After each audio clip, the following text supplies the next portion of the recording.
Hello class, my name's Chris. Well, I'm pretty sure some of you guys know my name by now.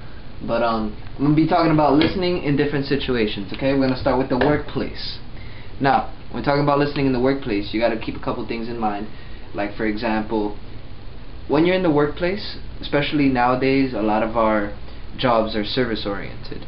So a lot of these jobs require constant interactions with your customers. You're gonna see them every day. You're gonna talk to them, try to make them happy.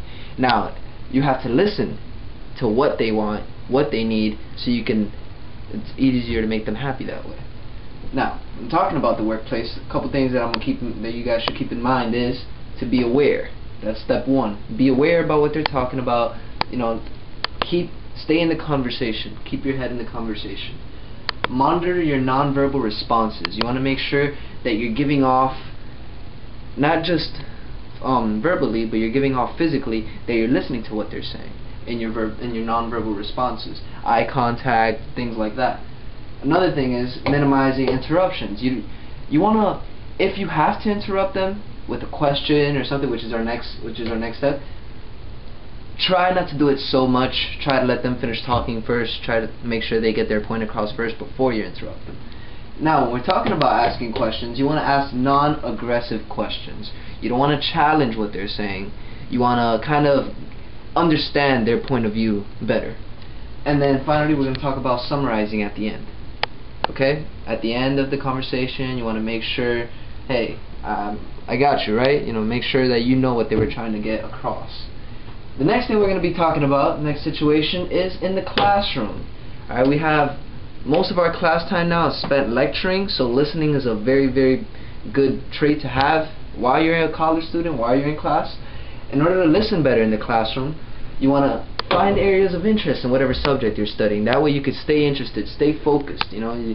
So that way you could stay motivated, you know what I mean? Motivation is a big thing when you want to listen. The next thing is remain open-minded in your judgment. Don't let subject matter automatically in your head be, oh, I hate this stuff. Because then you're always going to hate it, and every time it comes around you're not going to want to do it. But hey, sometimes it's not up to you. So listening to main ideas and then summarizing, that's another thing that you want to do. For example, a good example of this is you're taking notes at the end of class, at the end of the lecture. You go over your notes. You make sure you know what that chapter for that lecture, for that date was about. Get the main ideas across and all that good stuff. Next step is avoiding distractions. You want to avoid any distractions that you may have in class, cell phones. Our next one is information literacy. An individual must recognize when info is needed and have the ability to locate, evaluate, and use the information needed effectively. That's the definition of information literacy, okay guys? Emoticons are typographic symbols that show emotional meaning.